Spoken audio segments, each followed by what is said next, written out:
That was the moment I stopped being the nice one. The moment I stopped trying to keep the peace in a house that had stopped being mine a long time ago. My name is Hollis. I'm 31. I own a small flower shop on Bell Street in a town outside Asheville, North Carolina. And for the last 4 years, I've been married to a man named Garrett. He's an engineer at a company that makes turbine parts. Kind, steady, the type who folds the dish towel into a perfect rectangle and lines it up with the edge of the counter. I love him. That part has never been the problem. The problem is his daughter. Her name is Skylar. She's 17. She came to live with us full-time the summer after we got married because her mom moved to Phoenix with a new boyfriend and didn't have room, didn't have time, didn't have anything except a goodbye and a suitcase. Garrett was over the moon. I told myself I was too. I told myself we'd figure it out, that I'd be the kind of stepmom who showed up without trying to replace anyone. I bought her favorite cereal. I learned the names of the boys in her grade. I drove her to driver's ed at 5:30 in the morning for 3 months without complaining once. And it didn't matter. None of it mattered. By the second year, she was rolling her eyes at me at the dinner table. By the third year, she was slamming doors. By this past spring, she was leaving little notes for Garrett on the kitchen island saying things like, "I don't feel safe when she's home alone with me." And Garrett, my sweet, exhausted, conflict-allergic husband, was reading them and going pale and asking me, gently, in that voice he uses when he doesn't want to upset anyone, if maybe I could be a little softer with her. Softer. I am a 31-year-old woman who has not raised her voice in that house one single time. I am the one who pays the cable bill and folds her laundry when she leaves it in the dryer for 3 days and reminds Garrett about her orthodontist appointments. Softer. But the part I'm getting to isn't really about me. It's about my sister. My twin's name is Reese. We're identical. Not the kind of identical where people squint and say, "Oh yeah, I can see it now." The kind where our own mother used to mix us up in baby pictures. Same heart-shaped face. Same gap between the front teeth that I never bothered to fix. Same laugh, same walk, same sleepy way of rubbing the back of our neck when we're thinking. Reese lives 2 hours away in Charlotte. She's a paralegal at a family law firm, which is going to matter later. She doesn't have kids, doesn't have a husband, doesn't have anyone except a one-eyed rescue cat named Captain and me. We talk every day, sometimes twice. She's the person I call first when something good happens and the only person I call when something bad happens, because she's the only person on this earth who actually knows me. 2 weeks ago, Reese called me on a Tuesday afternoon and asked if she could come stay for a few days. Her apartment building had a pipe burst on the floor above hers, and her ceiling was being torn out and she didn't want to deal with the smell of wet drywall for a week. I said, of course. I said, come tonight if you want. I told Garrett and he said, great, the more the merrier. And he meant it, because Garrett genuinely loves my sister. He's one of those rare men who doesn't get weird about his wife having a twin. Reese drove in that night with a duffel bag and Captain in a carrier, and we drank wine on the back porch until almost 1 in the morning, and for the first time in months, I felt like I could breathe. She slept in the guest room on the first floor. I'm telling you this part because it matters. The guest room shares a wall with the laundry room, and the laundry room shares a wall with the door to the garage, which is the door Skylar uses when she comes in late at night from wherever it is she goes. I'd asked more than once where she went. Garrett had asked more than once where she went. She'd told us both to mind our business and gone upstairs and locked her door. The first night Reese was there, nothing happened. The second night, nothing happened. By the third night, I'd half forgotten she was even there, because that's what it's like with your twin. She just slots back into your life like she'd never left. Then came Thursday. Garrett was in Greenville for an overnight site visit. He'd left that morning, kissed me at the door, told me he'd be back Friday by dinner. I went to the shop, came home around 7, made pasta with Reese, watched 2 episodes of some baking show neither of us was really paying attention to, and went to bed around 11. Reese stayed up reading. Skylar wasn't home. She'd texted Garrett, not me, that she was studying at a friend's house. I didn't think anything of it. I'd stopped thinking anything of it months ago.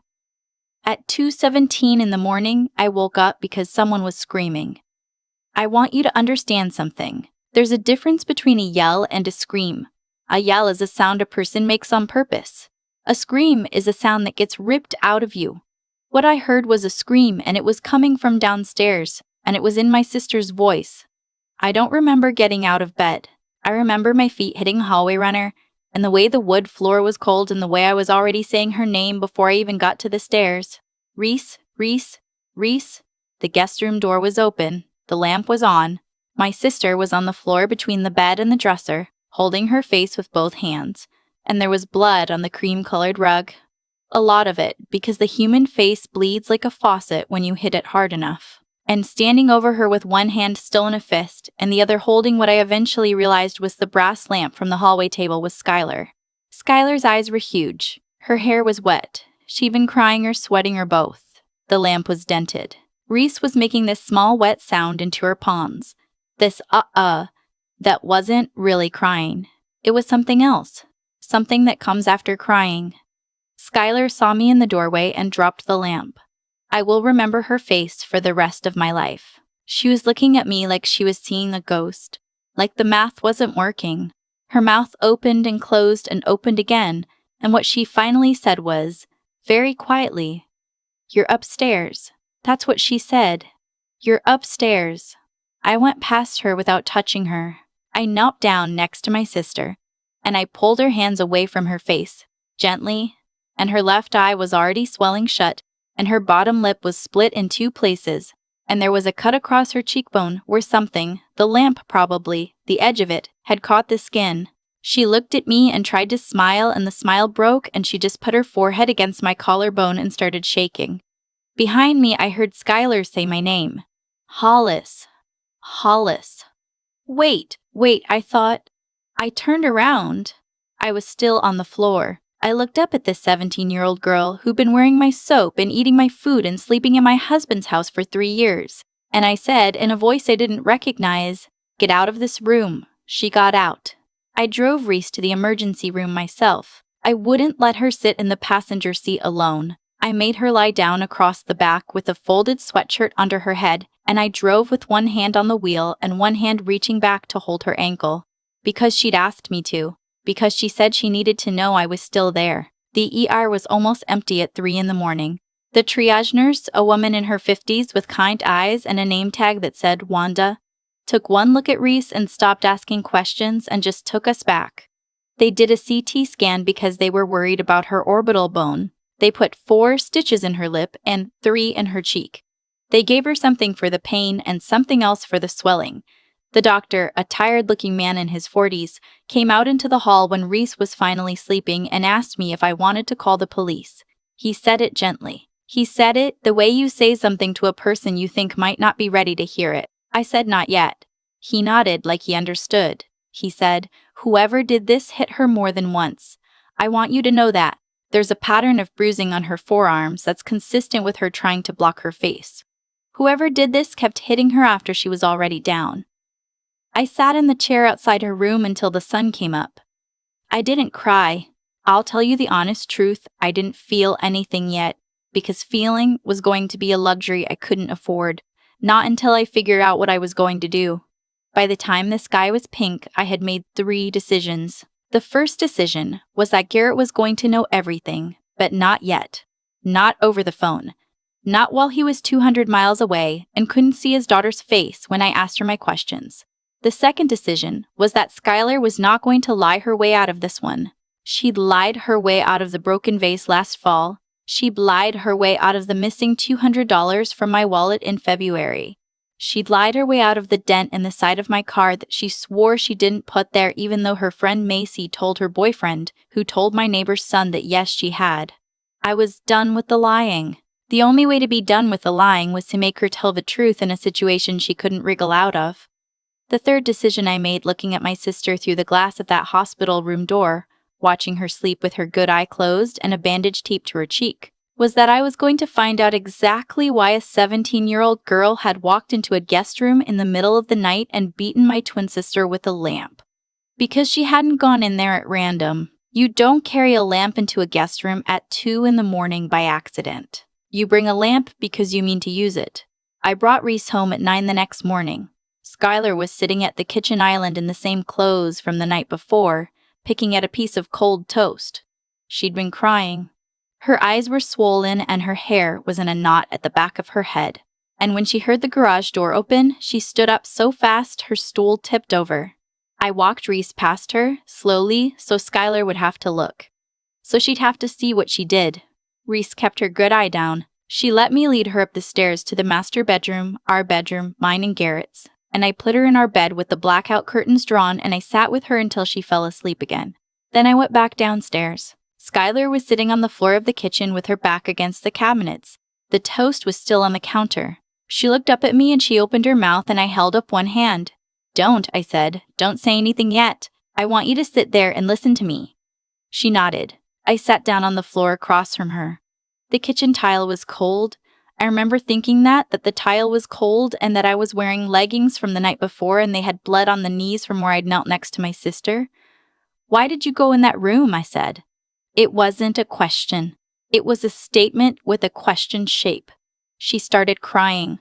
She said, "I thought it was you." "I know you did," I said. "That's not what I asked. I asked why you went in there." She wouldn't look at me. She had her arms wrapped around her knees and her face was wet, and she said very quietly, "Because of what you took." I sat very still. I said, "What did I take, Skylar?" She said, "My mom's necklace." And here, I'm going to back up, because I need you to understand what she was talking about. When Skylar moved in 3 years ago, she brought a small jewelry box. It had been her grandmother's, her mom's mother's, and inside it was a thin gold chain with a small oval pendant that had a photograph of her mom and her dad together, taken before she was born. Garrett had been 23. He'd been happy in that picture. Skylar wore the necklace every single day for the first year she lived with us. Then her mom moved to Phoenix without saying goodbye in person, just a phone call and a text, and Skylar stopped wearing the necklace. She put it back in the box. The box went on her dresser. I had never touched it. Not once. I had no reason to. 2 months ago, the necklace went missing. Skylar had come to me, eyes red, voice shaking, and asked if I'd seen it. I said no. She'd torn her room apart looking for it. She'd accused me, screaming, of being jealous of her mom, of throwing it out, of selling it. Garrett had calmed her down. He'd told her things get lost. He'd promised her we'd find it. We never did. And now, sitting on the kitchen floor in her own dried sweat, my husband's daughter was telling me that she'd believed for 2 months that I had stolen her mother's necklace. "I didn't take it," I said. "I know," she whispered. "Then why?" I said. "Why did you walk into that room with a lamp?" She started shaking. She said, "Because I found it."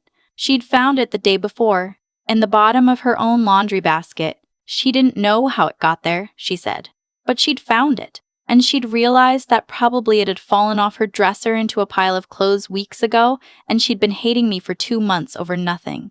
And she'd been so angry at herself, so ashamed, so confused about why she was the way she was that she'd gone out that night and gotten drunk with a boy named Eli who she wasn't supposed to be seeing, and she'd come home at 2 in the morning and she'd seen the light on in the guest room, and she'd thought, in the most broken part of her 17-year-old brain, that she was going to go in there and have it out with me. Tell me everything. Scream at me. Apologize. She didn't even know which one. She said she'd grabbed the lamp from the hallway because she thought I might come at her. She said she was scared. She said when she opened the door and saw a woman who looked like me sitting up in bed and turning toward her with a confused face, she'd just lost it. And she didn't remember the rest. Not really. Just her own hand swinging and the sound of something hitting bone, and then me in the doorway in my pajamas, and the math not working. I sat there on the kitchen floor for a long time. I want to tell you that I felt sorry for her.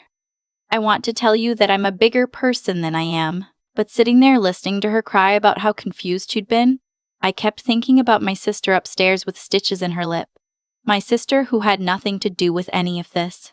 My sister who had been sleeping in a borrowed bed in a borrowed house and had been beaten with a brass lamp by a child who was confused about her mother.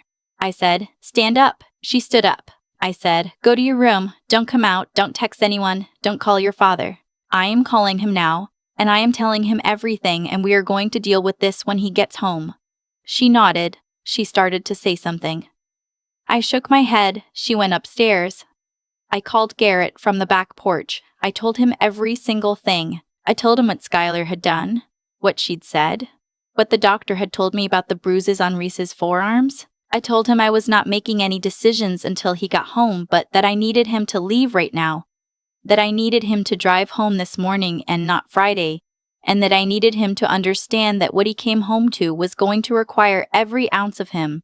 He was quiet for a long time. He said, "Is Reese going to be okay?" I said, "Physically, yes. Other than that, I don't know," he said. "I am so sorry, Hollis." He was crying. I'd only seen Garrett cry twice in 4 years.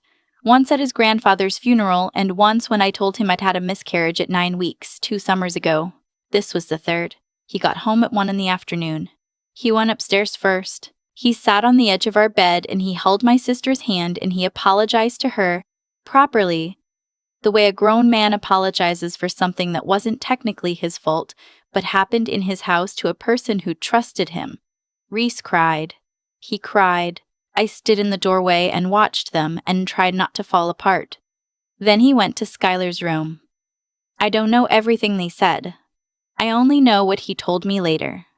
And what I heard through the wall, which was a lot of crying and a lot of his voice, low and steady, and then a long silence. He came back downstairs an hour later. He looked 10 years older. He sat across from me at the kitchen table and he said, "I called Marisol." Marisol is his ex, Skylar's mom, the one in Phoenix. He said, "I told her what happened. I told her Skylar needs more help than we can give her in this house. And I told her that either she comes back here and is a parent, or Skylar goes there for the rest of senior year and we get her into a real therapist and a real outpatient program for the drinking. Because this isn't a phase and it isn't going to fix itself." I said, "What did she say?" He said, "She's flying out Saturday." We sat at the table for a while. The afternoon sun was coming through the window over the sink and making a square on the floor, and I watched it move while neither of us said anything. I said, "And the police?" He looked up. I said, "Garrett. She put my sister in the hospital." He said, "I know." I said, "I am not pressing charges for you. I am pressing charges for Reese. If Reese wants to?" He nodded. He said, "That's her decision. Whatever she decides, I'll support it. Whatever you decide, I'll support it. I want you to know that." I went upstairs. I sat on the edge of the bed and I asked my sister, who was awake by then, what she wanted to do. Reese is a paralegal at a family law firm. She knows exactly what pressing charges against a minor looks like. She knows what the system does to teenage girls, and she knows what it doesn't do. She thought about it for a long time, and then she said, "I want a restraining order. I don't want her in any room I'm in ever again. I don't want her at our mother's house at Thanksgiving. I don't want her at your shop. I don't want to share a zip code with her until she's old enough to vote and has done the work. But I don't want her arrested. I want her in treatment." I said, "Okay." That's what we did. Marisol flew in Saturday morning. She and Garrett met at a coffee shop downtown so Skylar wouldn't have to be in the room for the part where two parents who hadn't been in the same city in 5 years figured out how to co-parent a kid who'd hit her aunt with a lamp. By Sunday night, Skylar was on a plane to Phoenix with her duffel bag and her grandmother's jewelry box. The necklace finally back where it belonged. She left a note on the kitchen island for me. 3 pages. I read it once and put it in the drawer with the warranties and the takeout menus, and I haven't opened it since. Maybe I will someday. Maybe I won't. Reese stayed with us for 3 weeks. The swelling went down. The stitches came out. She and Garrett developed this quiet, easy friendship over the morning coffee that had never quite existed before. The kind that comes from going through something together that nobody wanted to go through. By the time her apartment was ready, she put on 5 pounds from Garrett's cooking, and she taught me how to make a tomato pie from a recipe her coworker had given her, and she'd cried, hard, exactly twice. Both times in my arms in the laundry room where it had happened, and both times I'd cried with her. I want to tell you that everything is fine now. It's not. It's better. There's a difference. Garrett and I are in counseling, not because we're falling apart, but because we've been walking around for 3 years pretending we weren't slowly building a house out of compromises that were going to collapse on us eventually, and we both got tired of waiting for the collapse. He's learning to say hard things to his daughter on the phone instead of letting me be the one who absorbs it all. I'm learning that being the nice one is not the same thing as being a good wife, and that protecting my sister was not a betrayal of my marriage, it was the thing that finally made my marriage real. Skylar is in Phoenix. She's in therapy twice a week and she's not drinking, as far as anyone can tell. She wrote Reese a letter a month after she left. Reese read it. Reese hasn't written back yet. Reese says maybe one day. Maybe not. Either answer is allowed. The flower shop is doing well. We had a good wedding season. I hired a part-time girl named Tessa, who reminds me a little of who I was at 22, all elbows and opinions, and I'm trying to be the kind of boss to her that I would have wanted then. And every Sunday, no matter what, I drive the 2 hours to Charlotte. I sit on Reese's couch with Captain in my lap and we watch bad television and we eat Thai food out of the carton, and sometimes we don't talk about it, and sometimes we do. And either way, when I leave, she walks me to my car and she hugs me hard, and she says the same thing every single time. I'm glad it was me, she says. I'm glad it wasn't you. And I tell her what I tell her every time, which is that it shouldn't have been either of us, but that as long as we're both still here, both still standing, both still ours, I'll take that. I'll take that every day of the week. That's the story. That's the whole thing. I don't know what the lesson is supposed to be. Maybe there isn't one. Maybe the lesson is just that some nights you wake up to a sound you didn't think a person you loved could make, and what you do in the next 10 minutes is the thing you'll measure the rest of your life against. I'd do it again. Exactly the same way. Every single second of it. I've thought a lot about that night since it happened. About the cold tile under my knees in the kitchen. About my sister's hands over her face. About a 17-year-old girl whispering, "You're upstairs," like the world had stopped making sense.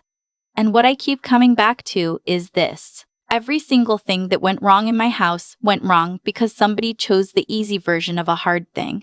Garrett chose to let his daughter's anger slide because confronting it was uncomfortable. I chose to be soft and patient because being honest meant being the villain. Skylar chose to believe a story about a stolen necklace because the real story, that her mother had left and wasn't coming back, was too big to carry.